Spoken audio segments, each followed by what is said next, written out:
So children, today we are going to start with a poem after Blenheim.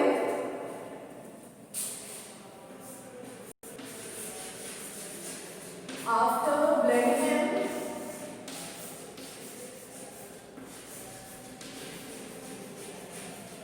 by the poem is written by Robert Southey. Robert Southey.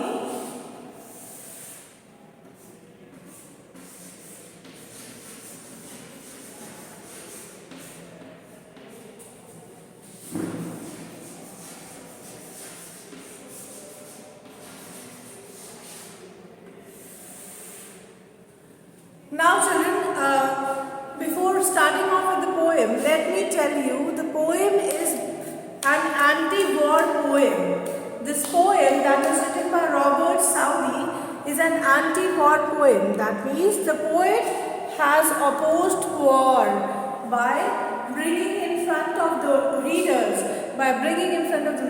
the destruction that war brings to human civilization, to humanity.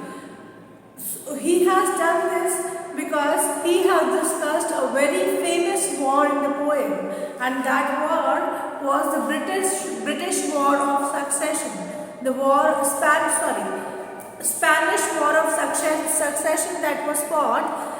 He has discussed that war, and this poem has been written in order to bring before the readers the pathos, the sufferings that people face after they fight war. So that is why this poem is known as anti-war poem.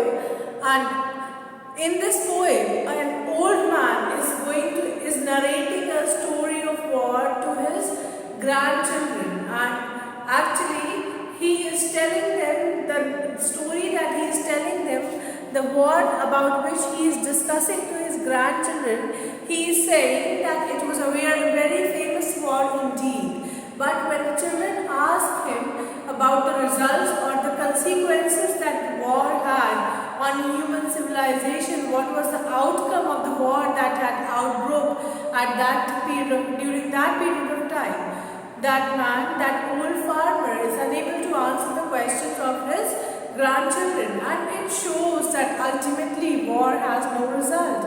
But still, that old man has persisted with the sentence throughout the poem, where he has said it was a famous victory. It was a famous victory means people, few decades back, people used to consider war as something very good and of which they must be very proud of. But as the time progressed, gradually it is noticed by all of us that war is not actually end result of anything. It is actually the destruction that war brings with itself that has more impact on human beings and human civilization, and rather it hampers growth and progress. This is what is being discussed in the poem through the conversation that breaks out between an old farmer known as Mr. Casper and his grandchildren known as Peterkin and Wilhelmine. Okay, so the basic idea behind the poem is that the poet has opposed war, and the poet has opposed those people also who are in favor of war, because according to the poet, the end result of war is zero. There is no winner in war. Ultimately, the loser in war is humanity, and that is what the poet has discussed through the poem After Blenheim. This poem is named after Blenheim because the battle on which the farmer will be telling to his grandchildren, he will be discussing about the battle of Blenheim. That is why it is written. That is why the poem is being titled as After Blenheim. That is, the battle has been discussed. That is the Battle of Blenheim. Is this much clear to all of you? Is this much clear? Yes, ma'am. Okay. Yes, ma'am. Now, in your books, it is on page number 16. Information about Robert Southey is given in this box, and children, as I tell you always that it is very important for all of us to read about the poet, about the author of any particular piece of literature, because it gives us the idea about what the poem or what that piece of literature might be dealing with, and it gives fair bit of idea about the literature that is going to follow after the author. So let us read about Robert Southey. Robert Southey was an English romantic poet. It is very clearly written that he was an English romantic poet. He was the poet laureate of his time. He wrote this poem in 1796 about a battle that took place in Blenheim, a village in southern Germany in 1704. And this battle was actually Battle of Spanish Succession. See children, during the 17th century, the dominance was of Spanish and Spanish countries, and Europe was a great sufferer during that time. They were attacked, their countries were destroyed, and there was continued war that took place around the world, and Europe was not that much powerful at that time. So this poem is written after a war that had taken place, and the place where that war took place was a small village, and that the name of that village was Blenheim. It is an anti-war poem that sharply criticizes the destruction and death caused by war. Now the poem about which we are discussing, that is after Blenheim, it is an anti-war poem. Anti-war poem means the poet has opposed the idea of war. Excuse me.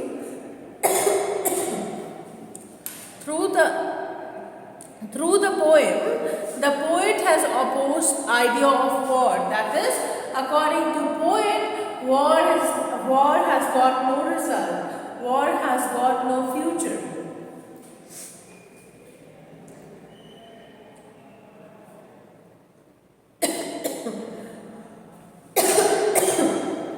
It is an anti-war poem that sharply criticizes destruction and death caused by war. The poet uses simple narrative of the grandfather explaining to his two grandchildren his own suffering and suffering of many others like him who were victims of the battle. Now in the poem, the person who will be narrating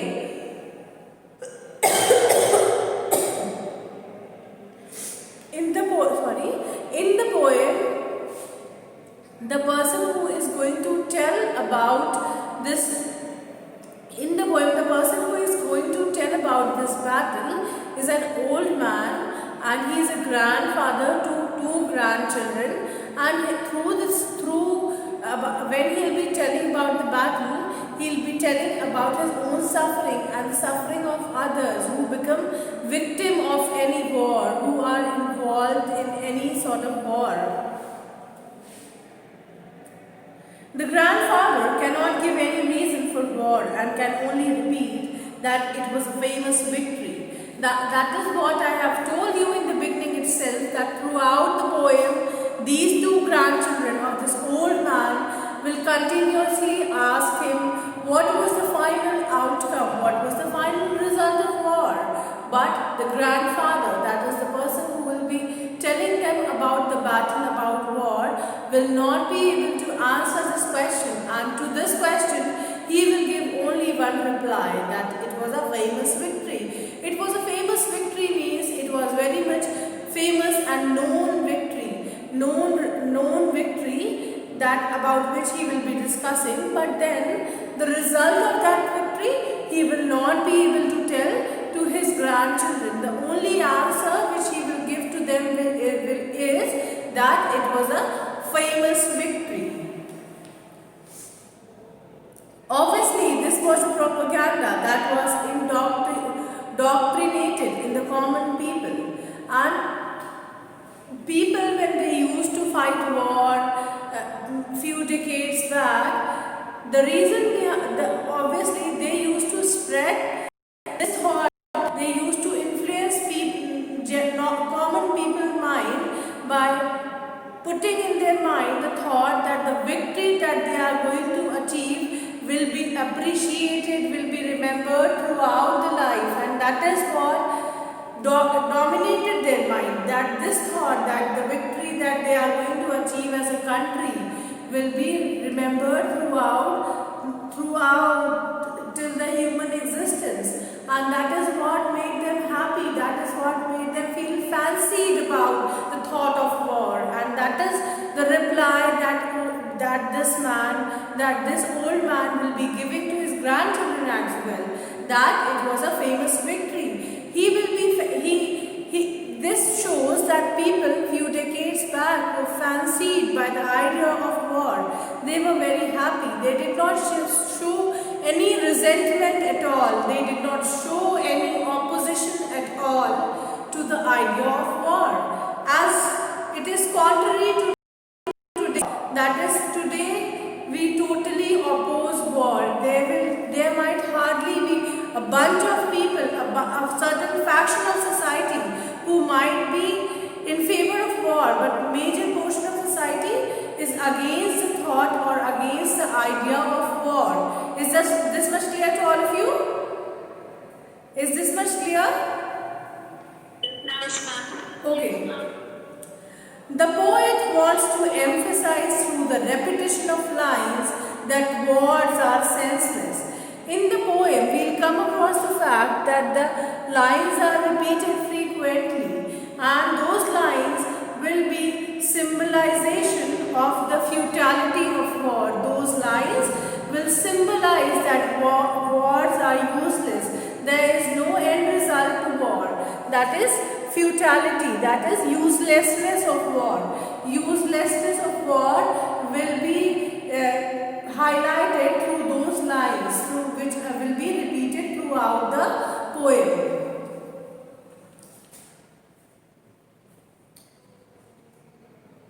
The poet wants to emphasize through the repetitions of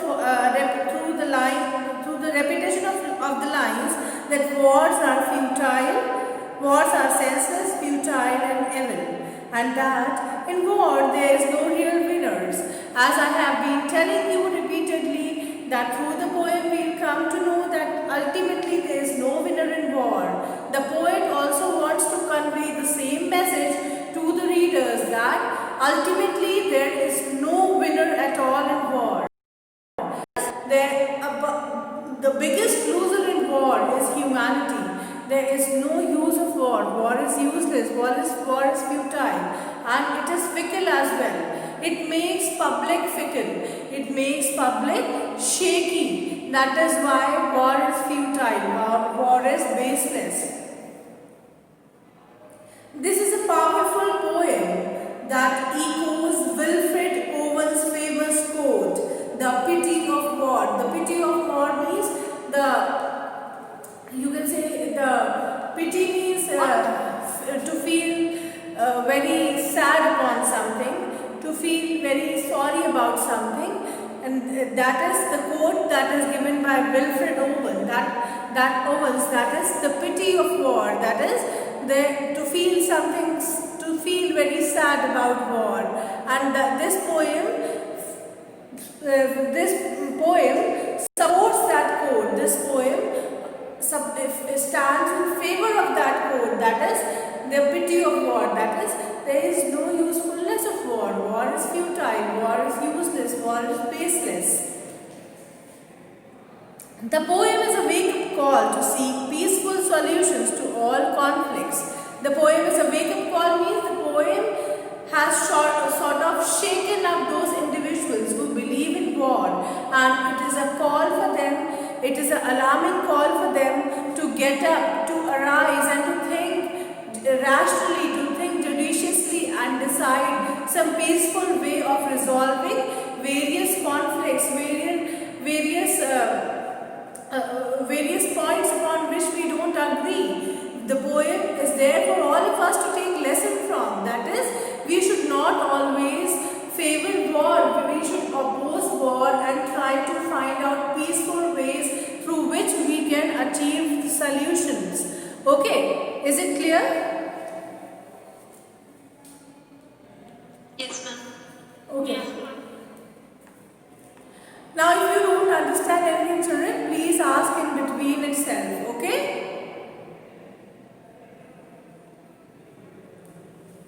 Now, original poem, that is on page number 17, After Blenheim by Robert Southey. We have discussed fair amount of discussion we had about the poem. Now we are going to start with the original text. After Blenheim, Robert Southey. It was a summer evening. Old Caspar's work was done. And he before his cottage door was sitting in the sun. It was a summer evening, means it was a dry day, and old Caspar had done his work. Old Caspar means the old man about whom we are going to discuss in the poem. He had done his work and he was sitting outside outside before his cottage door. And it was a sunny day indeed for Mr. Caspar. It was a sunny day, and by him sported on the green sun his little grandchild Wilhelmine. Write down the meaning of the word sported. Sported means played. Sported means played. Sported means played. Green, his little grandchild Wilhelmine. Green means grassy fields. Grassy fields. Green means grassy fields. And it is written that old Mr. Caspar had finished his work, and it was a bright sunny winter afternoon, and he was sitting in front of his cottage, and around him his grandchild, that is Wilhelmine, he was also playing on a grassy field. Is this much clear? Yes, ma'am. Okay. Okay. She saw her brother Peterkin roll something large and round, while Wilhelmine is a granddaughter to old Mr. Caspar. Her brother is Peterkin, and it is written in the next stanza that Wilhelmine saw Peterkin, who is her brother in the poem, and she saw that he was playing with something. Rather, he was rolling something on the ground. And let's see what he was rolling. When he beside the rivulet, rivulet means rivers, small stream, rivulet means small stream. Rivulet means small stream. And when he beside him playing there had found, and what he was rolling and playing with, something that he had found beside the small stream. He was rolling and playing something. Wilhelmine saw her brother Peterkin rolling and playing something that he had found near the rivulet. Rivulet means near the small stream. He came to ask what he had found. Then he came and he asked he came to ask what he had found that was so large and smooth and round. He came to ask. It is written that old Mr. Caspar was also sitting there. That is why this line is there. He came to ask Mr. Caspar that what was it that he had found near the small stream, near the rivulet, with which he was playing. He wanted to know what was it, because it was round in shape, it was smooth, it was very smooth, plain, and it was enormous in size. It was a little bit big in size. So he came with that thing to Mr. Caspar to inquire from him what it was that he had found near the rivulet. Old Caspar took it from the boy who stood expectant by. Old Caspar took that thing with which Peterkin was playing, and it is written, old Caspar took it from the boy who stood expectant who stood near old Mr. Casper expecting a reply from him, willing to know what was it with which he was playing. Is this much clear to all of you? And then the old man shook his head, and with a natural sigh, this some poor fellow skull, said he, who fell in the great victory. Now, once he got that round-shaped thing with which Peterkin was playing, then he took a deep breath of relief and he said that this is a skull of someone who had lost his life in a battle, and it was a famous battle, it was a great victory, it was a famous victory for the people who had fought in this battle. Is this much clear? Someone had died in battle and his skull was still there, and with that skull Peterkin was playing, and that is what he asked Mr. Casper, what is it? Then Mr. Casper told him that it is some poor fellow, some pitiful fellow who had lost his life in the battle, and this is the skull of that fellow. And I must tell you that it was a famous victory. It was a very famous battle in which they had attained victory. Is this much clear to all of you? Yes, ma'am. Yes, ma'am. Okay. Yes, ma'am.